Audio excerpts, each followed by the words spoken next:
रेपिस्टों का अगर उठा के देखेंगे तो बीजेपी में 80% जो है रेपिस्ट भरे हुए हैं। वो कौन सी ऐसी वॉशिंग मशीन रखे हैं जो बीजेपी ज्वाइन करने के बाद जो है वो साफ पाक हो जाते हैं। ऐसा नहीं है कि कांग्रेस दूध की धुली है या अखिलेश यादव मुस्लिम हितैषी का दम भरते हैं।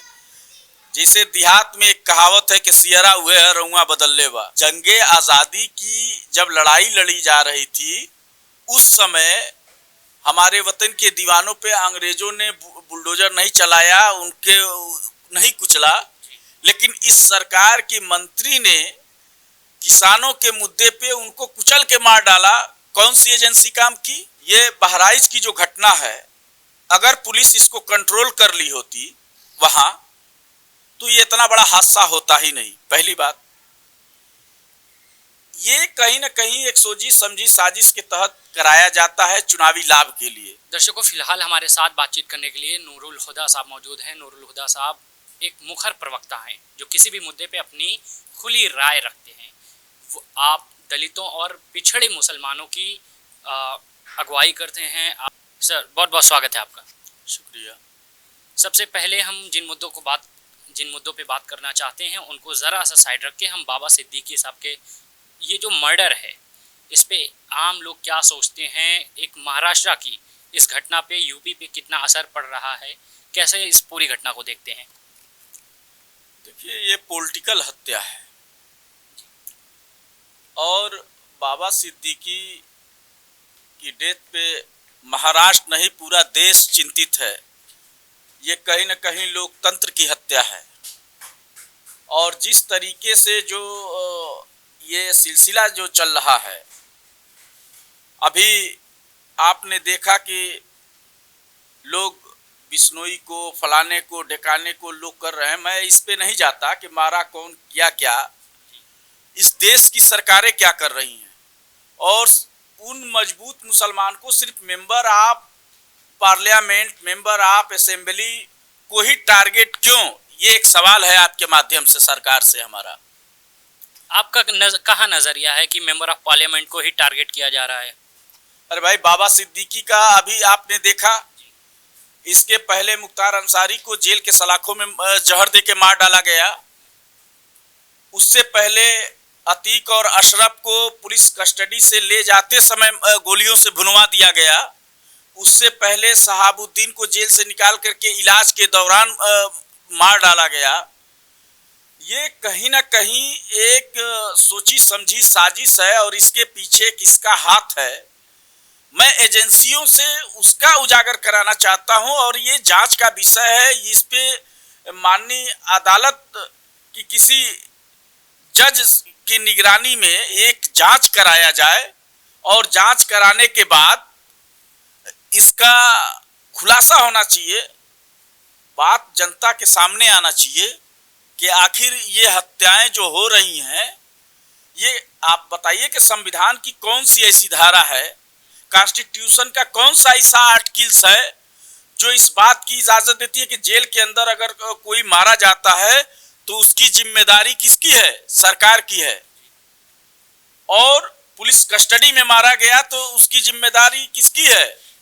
और वायु श्रेणी सुरक्षा के बीच में भी बाबा सिद्दीकी की जो हत्या हुई, इसके पीछे कौन लोग हैं अब तक कुछ उजागर हुआ? सिर्फ ये कह देना, कह के और पल्ला झाड़ लेना सरकारों की कि इनका हाथ हो सकता है, उनका हाथ हो सकता है, तो इससे काम चलने वाला नहीं है। और जिस तरीके से एक मजबूत मुसलमानों को टारगेट किया जा रहा है, ये लोकतंत्र की हत्या है और इसकी जितना भी निंदा की जाए वो कम है। राष्ट्रीय उलमा काउंसिल इसकी कड़ी निंदा करती है और इस दुख की घड़ी में हमारे राष्ट्रीय अध्यक्ष समेत तमाम लोग वहां भी गए और जहां भी इस तरह के किसी के साथ जुल्म ज्यादती होती है तो राष्ट्रीय उलमा काउंसिल उस मुलजिम के साथ खड़ी रहती है। और देखिए, एक बात और है कि जो हत्याएं हो रही हैं, मुलजिम या मुजरिम ये अदालत तय करेगी। एक बयान है मंत्री गिरिराज सिंह जी का, वो कहते हैं कि अगर मुसलमान पाकिस्तान चले जाएं तो बेटियां सुरक्षित हो जाएं। क्या ऐसे एक मंत्री को इतना एक ऐसा बयान देना जिससे एक पूरी कम्युनिटी वायलेट में आए, क्या ऐसा जायज़ है? क्या ऐसा बयान देना चाहिए, क्या आप क्या सोचते हैं इस पे? देखिए, एक संवैधानिक पद पे रहते हुए उनको शोभा नहीं देता। और रहा सवाल, वो अगर मंत्री अगर इस तरह का बयान दे रहे हैं, तो सबसे पहले तो माननीय मुख्यमंत्री जी को, प्रधानमंत्री जी को, उनके शीर्ष नेतृत्व को इस पे संज्ञान लेकर के उनको इस तरह के संवैधानिक पद से हटाना चाहिए। रहा सवाल, वो कह रहे हैं कि पाकिस्तान क्या हिंदुस्तान उनके बाप का है?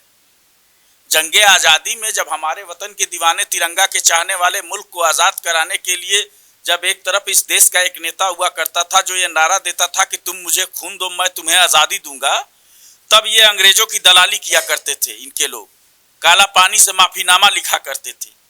ये क्या देशभक्ति की बात करेंगे और बेटी बचाने की बात करेंगे? अरे बेटी बचाने की किसके बात? मणिपुर की घटना बताते, उन ये कहने में उनको शर्म आती है। आज तक मोदी जी जो है मणिपुर नहीं गए। ब्रिजभूषण सिंह से बचाए ना, बचाना है तो सेंगर से बचाए। उन्नाव में जो हुआ, अंजलि हाथरस में जो हुआ, इस तरह की तमाम जितने रेपिस्टों का अगर उठा के देखेंगे तो बीजेपी में 80% जो है रेपिस्ट भरे हुए हैं। वो कौन सी ऐसी वॉशिंग मशीन रखे हैं जो बीजेपी ज्वाइन करने के बाद जो है वो साफ पाक हो जाते हैं?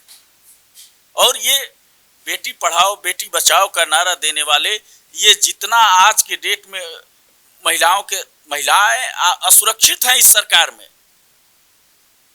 10 की छात्रा अंजलि को जो है उसको रेप करके जला दिया गया। तमाम बीजेपी के नेताओं पे जो है इस तरह के आरोप लगे हुए हैं।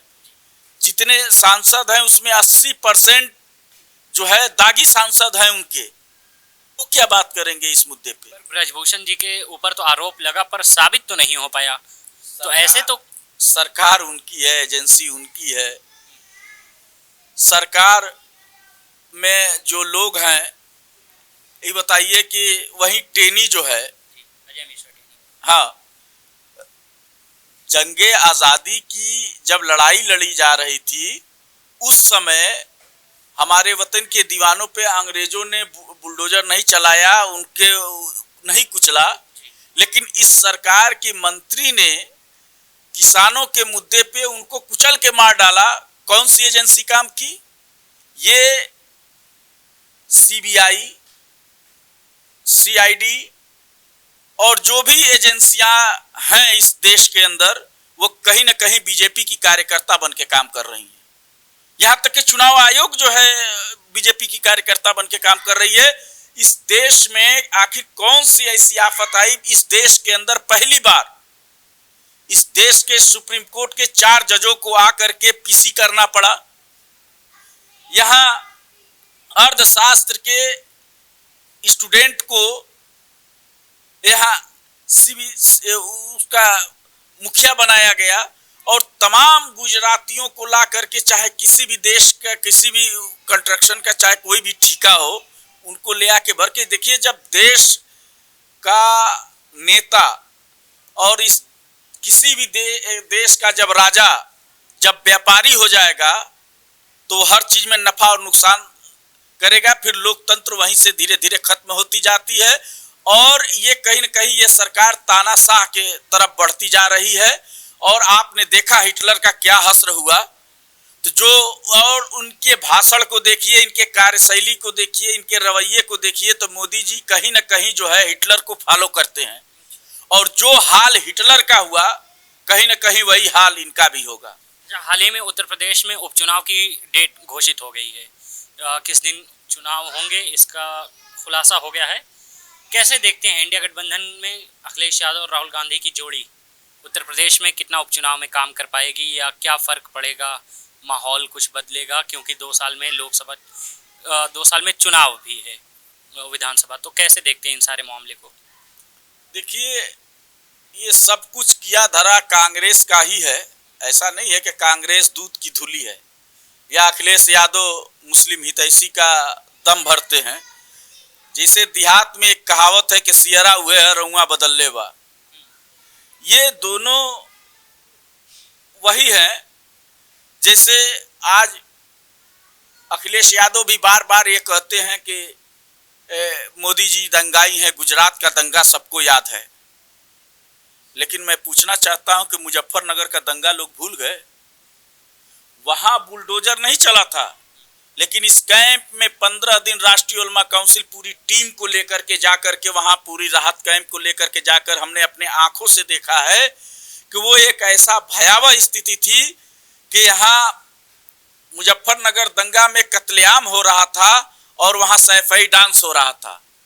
वहां डांसरों की कीमत जो है अखिलेश यादव 10 लाख रुपया बंबई से बुला के बॉलीवुड के नचनियों को दे रहे थे और वहां कत्लेआम किए गए लोगों को 2 लाख रुपया मुआवजा दे रहे थे। वो दिन भूल गए। आप पत्रकारों को भी वहां जाने से रोक दिया गया था, आप लोगों पे FIR कराया गया, उस लड़ाई को भी राष्ट्रीय उलमा काउंसिल लड़ी। क्या वो दिन आप लोग भूल गए? और रहा सवाल राहुल गांधी का, अभी राहुल गांधी का देखिए, अभी वायनाड से इन्होंने सीट छोड़ा है और वहां प्रियंका गांधी को इन्होंने कैंडिडेट घोषित कर दिया। जहां मुस्लिम बाहुल्य है, रायबरेली की बात कर रहे हैं, रायबरेली में वो चुनाव लड़े और वहां दोनों जगह से चुनाव जीते, लेकिन वो वायनाड को छोड़ दिया सीट और वहां कैंडिडेट अपने बहन प्रियंका गांधी को कर दिया। जहां मुस्लिम बाहुल्य क्षेत्र है वहां से भी अगर हमारे लोग जीत कर नहीं आएंगे तो हमारा प्रतिनिधित्व तो मुसलमानों का प्रतिनिधित्व लोकतंत्र की सबसे बड़ी अदालत में, संसद में कौन करेगा?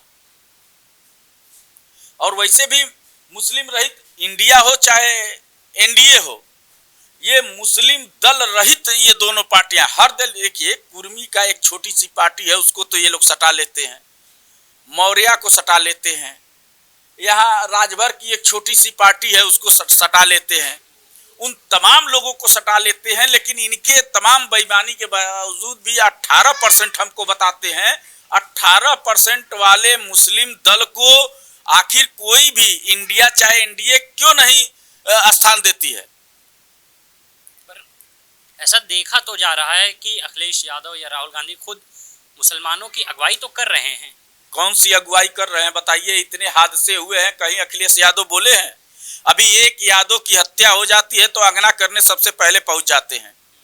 यहाँ मुसलमानों की तबरेज अंसारी की हत्या हुई, मॉब लिंचिंग में तमाम हत्याएं हुई, ये दादरी और बाबरी के कातिल दोनों जो साथ आए हैं, आपने देखा कि किस तरीके से दादरी के अंदर 1 लाख के मतलब मटन को किस तरीके से बीफ बताया गया और जो बीफ की जांच कर रहा था, जो SO ये बताया कि नहीं ये बीफ नहीं है मटन है, उसको ये जब गवाही देने जा रहा था तो अखिलेश सरकार ने किस तरीके से उसको भी मरवाने का काम किया।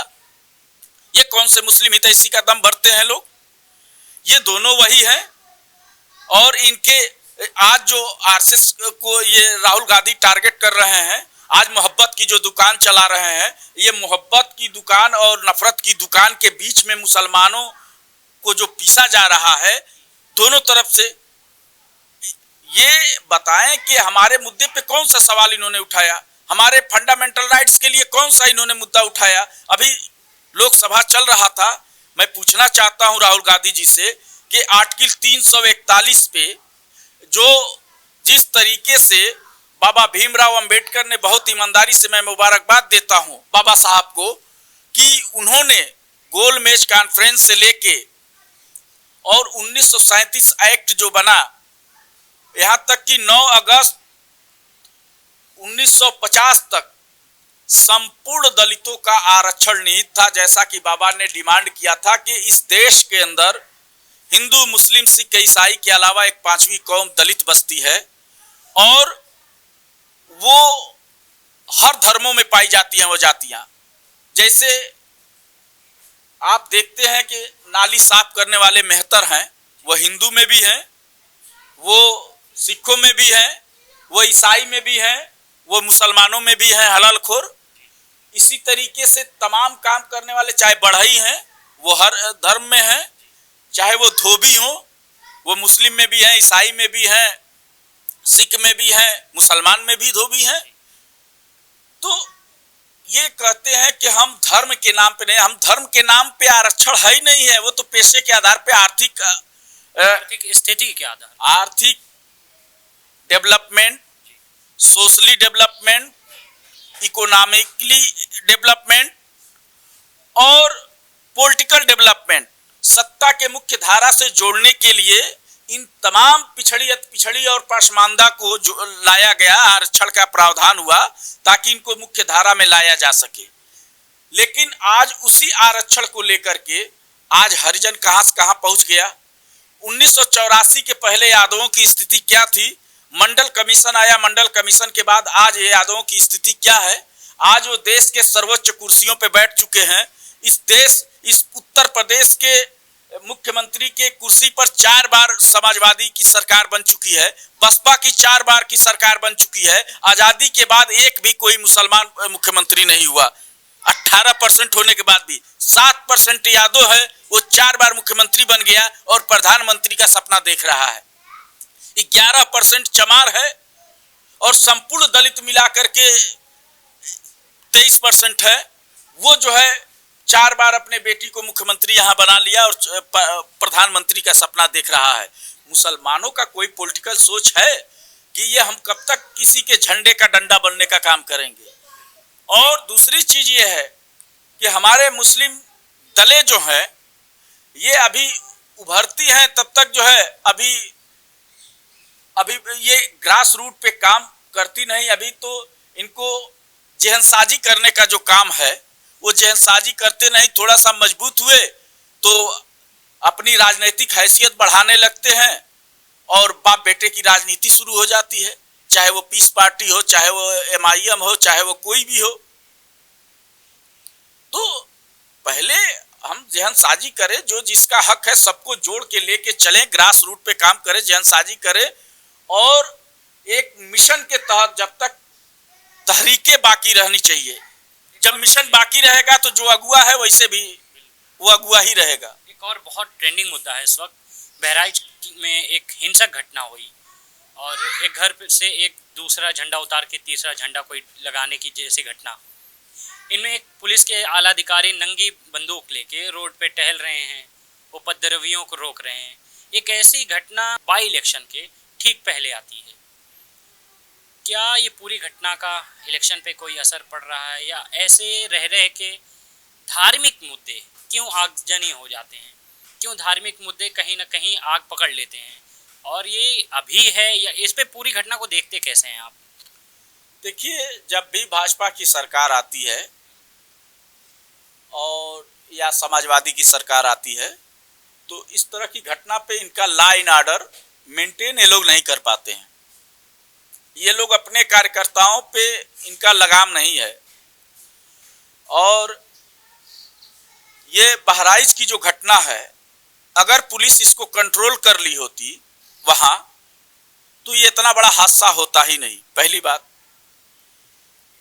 ये कहीं ना कहीं एक सोची समझी साजिश के तहत कराया जाता है चुनावी लाभ के लिए। ये वोटों को पोलराइज करने के लिए ये इनका इतिहास रहा है कि चूंकि देखिए इनके पास कोई जेन्युइन मुद्दा है नहीं। ये विकास का जो ढिढोरा पीट रहे थे, कोई इन्होंने डेवलपमेंट तो किया नहीं, कोई विकास किया नहीं।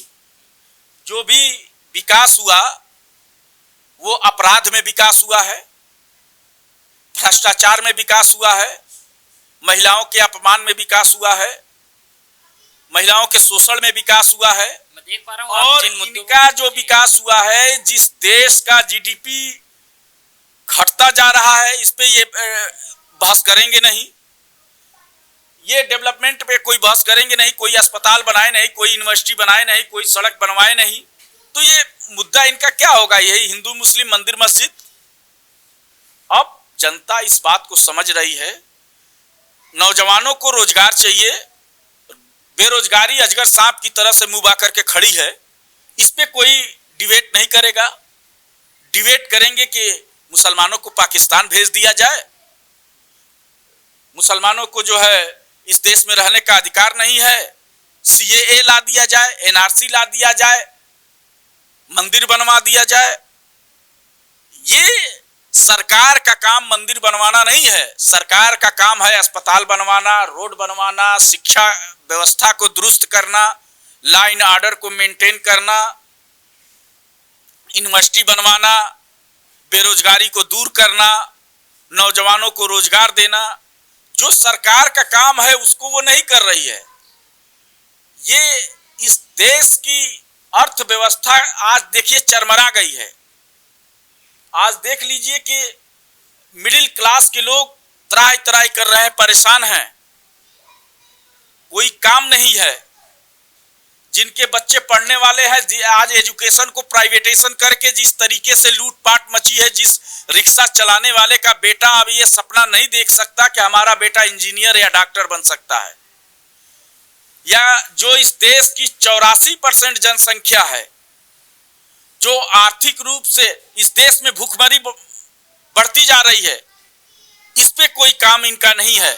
मोदी जी सिर्फ जो है, इनको जब मन किया जापान चले गए, अफगानिस्तान चले गए, पाकिस्तान बिना बुलाए बिरयानी खाने चले गए। ये तमाम जो विश्व का भ्रमण कर रहे हैं, और देखा आपने नोटबंदी के समय में यहाँ देश की जनता जो है बैंकों में लाइन लगाई थी और ये कह रहे थे कि गंगा मैया में जहां कल तक जो 5 रुपए और 10 रुपए के नोट डालते थे, आज 500 और 1000 के नोट डाल रहे हैं। यहाँ बैंकों में लंबे लंबे कतार थे और मोदी जी संसद से फरार थे। जब इस तरह का कोई मुद्दा आता है, मोदी जी फरार हो जाते हैं हवाई जहाज लेकर के। ये सवाल ये इस बात का है कि आप एजुकेशन को कब दुरुस्त करोगे। आप कहते हो कि काशी अयोध्या झांकी है, काशी मथुरा बाकी है। आप ये क्यों नहीं कहते हो कि जिस तरीके से अस्पताल केजरीवाल ने दिल्ली के अंदर बनाया, ये दिल्ली का एजुकेशन सेंटर झांकी है, अभी पूरा देश बाकी है। इस पे आप क्यों नहीं बात करते हैं। जिस तरीके से केजरीवाल ने वहां तमाम एजुकेशन के मामले में, आज यहाँ प्राइमरी स्कूलों का हाल जाकर के देख लीजिए, चेक कर लीजिए जाकर के। आप जाकर देखेंगे तो वहां टीचरें जो है कहीं स्वेटर बुन रही होंगी ठंडक के समय में, या कुछ और कर रही हैं। वहां जनसंख्या नहीं है, कोई भेजने को तैयार नहीं है। हम कह रहे जहां 80,000 रुपया आप सैलरी दे रहे हो, वहां की एजुकेशन स्थिति, वहां आप हिंदी मीडियम में, इनके बच्चे लंदन, फ्रांस और अमेरिका में पढ़ेंगे, और इस देश की 84% जनसंख्या जो है प्राइमरी स्कूलों में पढ़ने पे मजबूर होगी। उनको खिचड़ी खिला के उनके बच्चे को बीमार डाल दिया जाएगा। इस एजुकेशन को प्राइमरी से लेकर के आज सरकारी सारी व्यवस्थाओं को जिस तरीके से प्राइवेटाइजेशन किया जा रहा है, यह इस समाज के लिए भी खतरा है और देश के लिए भी खतरा है। इस देश के अंदर एक बार ईस्ट इंडिया कंपनी आई थी, इस देश को सैकड़ों साल गुलामी की जंजीरों में जकड़ी रही। सवाल यह है कि जिस तरीके से मोदी जी अपने दोस्तों को, अडानी, अंबानी और तमाम उद्योगपतियों को जिस तरीके से इस देश का संसाधन सौंपते जा रहे हैं, तो ये तो देश कहीं ना कहीं आर्थिक रूप से आप गुलाम करते जा रहे हैं। कैसे देश चलाएंगे, कैसे इस देश के अंदर जो है डेवलपमेंट होंगे। ये विकासशील देश है, और इस देश का जब कोई टॉप क्लास का इंजीनियर होता है, जब कोई टॉप क्लास का डॉक्टर होता है, जब कोई इस तरह का साइंटिस्ट होता है, तो आप वो उनको व्यवस्था न दे पाते हो, न तो उनको सैलरी दे पाते हो। वो चले जाते हैं अमेरिका में, वो चले जाते हैं विकसित देशों में। उनको ये व्यवस्था आज इस हिंदुस्तान को जरूरत है। ये विकासशील देश है और विश्व गुरु की सपना देख रहे हैं। विश्व गुरु तो था इस देश की, ये देश जो है सोने की चिड़िया थी, लेकिन आप खोखला करते जा रहे हैं। आज 2014 के पहले इस देश में जो कर्जा था, आज वो कर्जा 4 गुना हो गया है। आप कहे थे कि हम काला धन वापस लाएंगे। आप जाकर के उठाकर लिस्ट देख लीजिए, हर देश का जो है काला धन बढ़ा है। 2%, 1% से लेके मैक्सिमम जो है 6.5% तक बढ़ा है, लेकिन इस देश का काला धन वहां दूना हो गया। इस पे ये कोई बात नहीं करेंगे। तो जरूरत इस बात की है कि ये देश जो है संकट में है। आज इस देश के अंदर हिंदू मुस्लिम करके, जातवाद की बिरादरीवाद करके, आज जिस तरीके से वोट का पोलराइजेशन करके और इस देश के अंदर नफरत की आग बो करके, आज कहीं ना कहीं देश को फिर से गुलामी की तरफ जो अग्रसर है, इसको हम चाहते हैं आपके माध्यम से कि ये युवाओं को आगे आकर के इसकी लड़ाई लड़ना चाहिए। इसलिए कि इस देश के अंदर एक बार हिंदू मुसलमान हुआ था तो हिंदुस्तान और पाकिस्तान का बंटवारा हुआ, लेकिन जिस तरीके से आज बिरादरीवाद हो रहा है, अगर इसी तरह से बढ़ता रहा, उस पर लगाम नहीं लगा, तो वह दिन दूर नहीं जब हिंदुस्तान से एक और चमरिस्तान, भुइयारिस्तान, ठकुरिस्तान, मियाइस्तान, तेलिस्तान, कुर्मिस्तान, जितनी बिरादरियां हैं उतनी तान बन के सिर्फ हम तानाशाह बन के रह जाएंगे। जरूरत इस बात की है कि इस देश के नौजवान आगे आए और सबसे पहले ये, अगर सब लोग ये कहते हैं कि नहीं बीजेपी को हटाना है, समाजवादी भी कहती है, वहां से लालू यादव भी कहते हैं, वहां से ममता बनर्जी भी कहती हैं, तमाम सो कॉल्ड सेकुलर पार्टियां जो बीजेपी को खत्म करने की बात करती हैं, तो मैं उनसे ये रिक्वेस्ट करता हूं कि ये सब लोग मिल करके चुनाव क्यों नहीं लड़ते हैं? ऑटोमेटिक हार जाएगी। भाई बसपा भी कहती है, सपा भी कहती है, एजेंडे सबके अपने अलग हैं, अपने अपने अलग अलग मुद्दों पे सब तो खड़े हैं ना। ऐसा तो है नहीं कि एक ही पार्टी से हैं। अगर गठबंधन भी कर लें, जिनकी सोच सेम हुई एक इलेक्शन को लेके, तो इंडिया गठबंधन तैयार हुआ। अगर अलग अलग सोच है, सबकी अलग अलग एजेंडा है, मुद्दा है, माध्यम से कि सोच बड़ी है, उनका एजेंडा बड़ा है या देश बड़ा है।